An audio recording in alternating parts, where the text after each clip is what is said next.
गरीब चिकन बिरयानी वाली। मोहल्ले के कोने पर एक छोटी सी झोंपड़ी थी। उसके सामने एक टूटी फूटी गाड़ी लगी रहती। उस पर फातिमा की चिकन बिरयानी लिखा था। फातिमा उसी गाड़ी से अपना कारोबार चलाती। वह बहुत गरीब थी पर बहुत मेहनती थी। उसके 2 छोटे बच्चे थे जो उसका सहारा थे। फातिमा सुबह 4 बजे उठ जाती थी। सबसे पहले वह चूल्हा जलाती और चावल धोती। फिर मसाले पीसती, सब्जियां काटती थी। उसकी बिरयानी में जादू था, एक अनोखा स्वाद। लोग कहते थे उसकी बिरयानी दिल जीत लेती। पर ग्राहक कम थे क्योंकि वह गरीब इलाके में रहती। एक दिन उसके बेटे ने पूछा, अम्मी, आज खिलौना लाओगी? फातिमा का दिल भर आया। उसके पास पैसे नहीं थे। उसने कहा, बेटा, अगले महीने जरूर लाऊंगी। पर उसे पता था, अगले महीने भी कठिनाई होगी। वह दिन भर मेहनत करती, पर कमाई बहुत कम होती। उसकी आंखों में अपने बच्चों के लिए सपने थे। उसी मोहल्ले में एक अमीर सेठ रहता था। उसका नाम था रघुराम। वह बहुत कंजूस था। उसने फातिमा की बिरयानी के बारे में सुना। एक शाम वह स्वाद चखने के लिए उसकी दुकान पर आया। उसने बिरयानी का पैकेट लिया और पैसे दिए। फातिमा ने खुशी खुशी ताजा बिरयानी पकड़ाई। रघुराम घर गया और बिरयानी खाई। स्वाद इतना लाजवाब था कि वह दंग रह गया। उसके मन में एक लालची विचार आया। वह फातिमा के पास वापस गया और बोला, तुम्हारी बिरयानी अच्छी है, पर तुम गरीब हो। मेरे लिए काम करो, मैं तुम्हें अमीर बना दूंगा।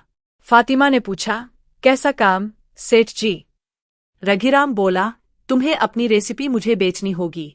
मैं एक बड़ा रेस्तरां खोलूंगा, तुम वहां रसोइया बनोगी। पर रेसिपी पर सिर्फ मेरा हक होगा, तुम्हारा नहीं। फातिमा समझ गई, वह उसकी कला छीनना चाहता था। उसने विनम्रता से मना कर दिया, यह मेरी आन है, सेठ जी। रघुराम को गुस्सा आ गया। उसने धमकी दी, तुम एक गरीब औरत हो, मेरे सामने टिक नहीं पाओगी। मैं तुम्हारा कारोबार बर्बाद कर दूंगा। फातिमा डर गई, पर उसने हिम्मत नहीं हारी। उसने कहा, मैं मेहनत करके खाऊंगी, भीख में नहीं। रघुराम गुस्से से भरा हुआ वहां से चला गया। अगले दिन से फातिमा की मुसीबतें शुरू हो गईं। शहर के नगर निगम के कर्मचारी आए। उन्होंने कहा, तुम्हारे पास लाइसेंस नहीं है, तुम्हें यहां दुकान नहीं चलाने दी जाएगी। फातिमा जानती थी, यह रघुराम की चाल है। पर वह लाइसेंस के लिए फीस कहाँ से लाती? उसने अपने गहने बेचे और कुछ पैसे जुटाए। मोहल्ले के लोगों ने भी उसकी मदद की। सबको पता था, फातिमा ईमानदार और मेहनती है। आखिरकार उसने लाइसेंस का इंतजाम कर लिया। उसकी छोटी सी दुकान फिर से खुल गई। लोग उसकी हिम्मत की कदर करने लगे। रघुराम ने देखा कि उसकी चाल नंबर 1 विफल हो गई। उसने दूसरी योजना बनाई, बहुत खिनौनी। उसने एक आदमी भेजा जो फातिमा की दुकान पर आया। उसने बिरयानी खाई और जोर जोर से चिल्लाया, अरे, इस बिरयानी में पत्थर का टुकड़ा है, मेरा दांत टूट गया, मैं तुम्हारी शिकायत करूंगा। फातिमा घबरा गई। उसकी आंखों में आंसू आ गए। उसने कहा, भावया, मैं ऐसा कभी नहीं कर सकती। मेरी रोजी रोटी इसी ईमानदारी पर टिकी है। पास खड़े कुछ ग्राहकों ने उस आदमी को पहचान लिया। वह रघुराम का ही एक कर्मचारी था। लोगों ने उसे खदेड़ दिया और फातिमा को सांत्वना दी। इस घटना के बाद फातिमा की प्रसिद्धि और बढ़ गई। लोग उसकी ईमानदारी और स्वादिष्ट बिरयानी के लिए आने लगे। अब उसकी गाड़ी के आसपास हमेशा भीड़ लगी रहती। उसकी आमदनी में सुधार होने लगा। उसने अपने बच्चों के लिए नए कपड़े खरीदे। पर वह अभी भी वही साधारण फातिमा थी। रघुराम हैरान था, उसकी हर योजना विफल हो रही थी। उसने सोचा, इस औरत में ऐसा क्या है जो मेरे पैसे और ताकत के आगे भी टिकी हुई है। उसने फैसला किया कि वह खुद जाकर बिरयानी खरीदेगा, बिना किसी बुरी नीयत के, सिर्फ स्वाद जानने के लिए। शायद उसे इसका राज समझ में आ जाए। अगले दिन वह साधारण कपड़े पहनकर फातिमा की दुकान पर गया। फातिमा ने उसे पहचान लिया, पर कुछ नहीं बोली। उसने एक प्लेट बिरयानी निकाली और उसे परोस दी। रघुराम ने पहला कौर मुंह में डाला। स्वाद ने उसके होश उड़ा दिए। यह जादू था। इसमें सिर्फ मसाले नहीं, प्यार और मेहनत का स्वाद था। उसने फातिमा से पूछा, तुम इतनी मेहनत क्यों करती हो? फातिमा मुस्कुराई और बोली, सेठ जी, यह मेरी जिंदगी है। यह बिरयानी मेरे बच्चों का सपना है, उनका भविष्य है। मैं चाहती हूँ कि वे अच्छे स्कूल में पढ़े। मैं चाहती हूँ कि लोग मेरे नाम से मेरी बिरयानी पहचानें। पैसा जरूरी है, पर अपनी शर्तों पर कमाया हुआ। यह सुनकर रघुराम का दिल पिघल गया। उसे अपनी गलती का एहसास हुआ। उसने सोचा था कि पैसा सब कुछ खरीद सकता है, पर उसने आज देखा कि ईमानदारी और मेहनत नहीं खरीदी जा सकती। उसने फातिमा से माफी मांगी, मैंने तुम्हारा नुकसान करना चाहा। आज तुमने मुझे सबक सिखाया है, पैसा सब कुछ नहीं होता। फातिमा ने माफ कर दिया। उसने कहा, सब भगवान की मर्जी है। रघुराम ने एक प्रस्ताव रखा, लेकिन इस बार नेक नीयत से। मैं तुम्हारी एक अच्छी दुकान खोलना चाहता हूँ। तुम्हारा नाम और तुम्हारी रेसिपी सब तुम्हारा ही रहेगा। मैं सिर्फ पूंजी लगाऊंगा और तुम मेरे पार्टनर बनोगे। फातिमा ने सोचा और अपने बच्चों के भविष्य के लिए हाँ कर दी। कुछ ही महीनों में फातिमा की चिकन बिरयानी की एक साफ सुथरी दुकान खुली। अब वह झोंपड़ी और गाड़ी नहीं, एक अच्छा स्टोर था। फातिमा अब भी वही खड़ी होती, अपने हाथ से बिरयानी बनाती। उसके बच्चे अच्छे स्कूल में पढ़ने लगे। रघुराम अब उसका सबसे बड़ा प्रशंसक और भरोसेमंद साथी बन गया। उसने सीख लिया था कि सहयोग से ही सफलता मिलती है। कहानी की नैतिक शिक्षा स्पष्ट और गहरी है। ईमानदारी और मेहनत कभी व्यर्थ नहीं जाती। लालच और दूसरों का नुकसान करना अच्छा नहीं होता। अपनी कला और स्वाभिमान को कभी मत बेचो। कठिनाइयां आती है, पर हिम्मत नहीं हारनी चाहिए। दयालुता और माफ करना सबसे बड़ा धन है। फातिमा की कहानी पूरे शहर में मशहूर हो गई। लोग न सिर्फ बिरयानी खाने, बल्कि उसे देखने आते। वह एक मिसाल बन गई थी एक सफल महिला उद्यमी की। उसने कभी अपने सिद्धांतों से समझौता नहीं किया। आज उसकी सफलता का राज थी उसकी ईमानदारी और उसकी बिरयानी का वही पुराना जादुई स्वाद। रघुराम का चरित्र पूरी तरह बदल गया था। अब वह दूसरे छोटे व्यापारियों की मदद करता। उसने सीख लिया था कि सच्ची कमाई सहयोग से होती है। उसका दिल अब पहले से कहीं ज्यादा शांत और समृद्ध था। फातिमा ने न सिर्फ अपना, बल्कि उसका जीवन भी बदल दिया। यह थी एक गरीब बिरयानी वाली की ताकत की कहानी। समय बीतता गया, दुकान और फलने फूलने लगी। फातिमा ने अपनी बहन को भी काम पर लगा लिया। अब वह अकेली नहीं थी, उसे सहारा मिल गया था। उसके बच्चे पढ़ लिखकर बड़े आदमी बनना चाहते थे, पर वे जानते थे उनकी माँ की मेहनत ने यह मुमकिन किया। वे हमेशा उसका सम्मान करते और उस मोहल्ले के बच्चे अब फातिमा चाची कहकर बुलाते। वह उन्हें कभी कभी मुफ्त में बिरयानी खिला देती। उसका दिल उसकी दुकान की तरह ही विशाल था। वह जानती थी गरीबी का दर्द, इसलिए दूसरों की मदद करती। उसकी दुकान अब सिर्फ दुकान नहीं, एक परिवार थी, जहां हर शाम मिलजुल कर खाने का मजा था। कहानी का अंत बहुत ही सुखद और प्रेरणादायक है।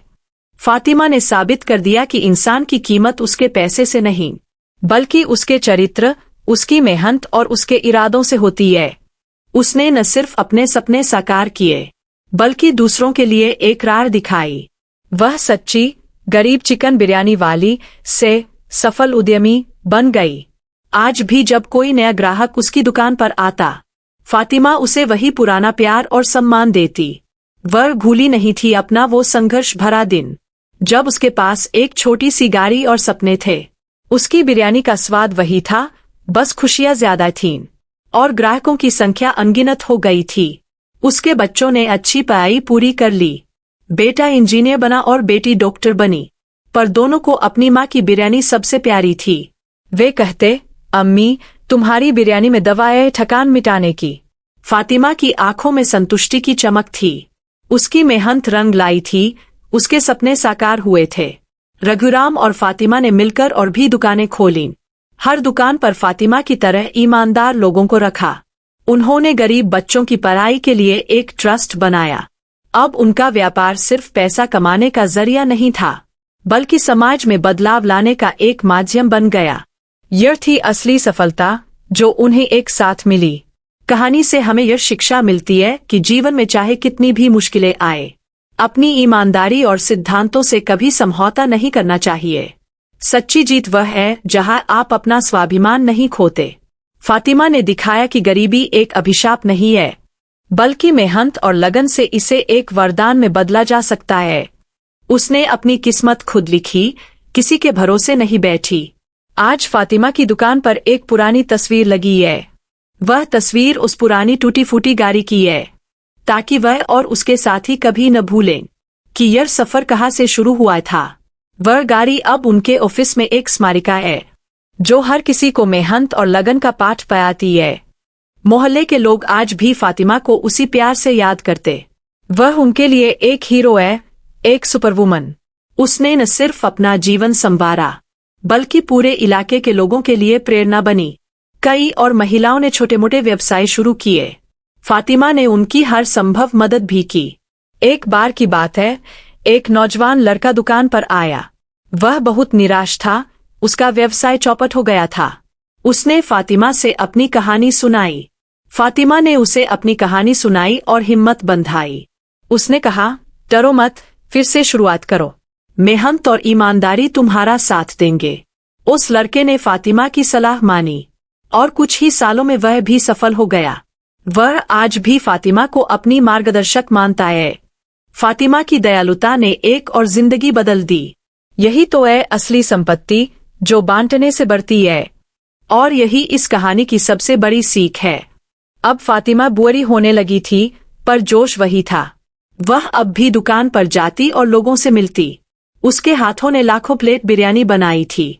हर प्लेट में उसकी मेहनत और प्यार का स्वाद था।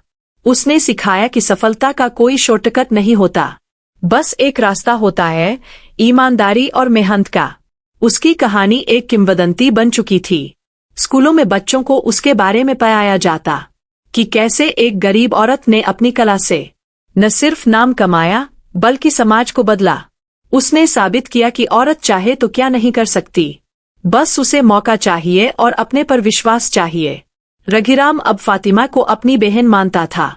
उनकी जोड़ी ने व्यापार जगत में नई मिसाल कायम की कि साझेदारी में उम्र, लिंग या अमीर गरीब का भेद नहीं होता, बस नेक नियति और एक दूसरे के प्रति विश्वास होना चाहिए। उनकी दोस्ती ने सबको हैरान कर दिया था। पर यही थी इस कहानी की सुंदरता। फातिमा के जीवन का उद्देश्य अब पूरा हो चुका था। उसने वो सब कुछ हासिल कर लिया था जो वो चाहती थी। संघर्ष, विश्वासघात, मुश्किलें, सब झेला झेला था उसने, पर अंत मीठा था, बिल्कुल उसकी बिरयानी की तरह। उसकी कहानी हर उस इंसान के लिए एक दिया है, जो अंधेरे में रोशनी की एक किरण की तलाश में है। सीख ले सकते, चाहे आप कितने भी गरीब या अमीर क्यों न हो। इंसानियत, ईमानदारी और मेहनत से बढ़कर कुछ नहीं। फातिमा ने यही किया और अमर हो गई। उसका नाम और उसकी बिरयानी आज भी जिंदा है। लोग उसे गरीब चिकन बिरयानी वाली नहीं, रानी फातिमा कहते। उसकी दुकान की दीवार पर एक पंक्ति लिखी है, यहाँ स्वाद नहीं, प्यार और विश्वास बेचा जाता है। और यही उसकी सफलता का असली राज है। ग्राहक उस पर जान छिड़कते हैं, क्योंकि वह उन पर जान छिड़कती है। यही रिश्ता है जो किसी भी व्यवसाय को महान बनाता है। फातिमा ने यह रिश्ता बनाया और इसी में खिल गई। सालों बाद जब फातिमा इस दुनिया में नहीं रही, तो उसके बच्चों ने उसकी विरासत को संभाला। उन्होंने वही रेसिपी, वही ईमानदारी और वही प्यार बनाए रखा। लोग आज भी उस दुकान पर आते हैं और फातिमा को याद करते, उसकी कहानी सुनाते, उसकी सीख को आगे बयाते, क्योंकि ऐसी कहानियां ही तो दुनिया को बेहतर बनाती है। तो अगर कभी तुम्हें जीवन में मुश्किलें घेरें, याद रखना फातिमा चाची की इस कहानी को। डटे रहना, हिम्मत न हारना और ईमानदारी न छोड़ना। सफलता एक दिन जरूर तुम्हारे कदम चूमेगी। बस तुम्हें अपनी कला पर और अपने आप पर विश्वास रखना है। बाकी सब ठीक हो जाएगा, भगवान की मर्जी से। कहानी समाप्त होती है, पर इसकी शिक्षा अमर है। फातिमा की तरह बनो, दूसरों का भला करो, किसी का दिल न दुखाओ, किसी का सहारा बनो। सफलता सिर्फ पैसा कमाना नहीं, सम्मान कमाना है। और यह सम्मान ईमानदारी और मेहनत से ही मिलता है। यही है गरीब चिकन बिरयानी वाली की अमर कहानी। आज भी जब कोई उस मोहल्ले से गुजरता है, उसे फातिमा की याद आ जाती है। लोग कहते हैं, उसकी दुकान की खुशबू आज भी वही है। वह खुशबू न सिर्फ बिरयानी की, बल्कि उसके चरित्र की है, जो हमेशा हमेशा के लिए अमर हो गई है, एक साधारण औरत की असाधारण कहानी के रूप में। इसलिए मेरे प्यारे दोस्तों, कभी हार मत मानो। अपने सपनों के लिए लड़ो, ईमानदारी से लड़ो। फातिमा ने कर दिखाया, तुम भी कर सकते हो। बस एक कदम आगे बढ़ाओ, फिर एक और कदम। सफलता का सफर छोटे छोटे कदमों से ही पूरा होता है। यही इस कहानी का अंतिम और सबसे महत्वपूर्ण संदेश है।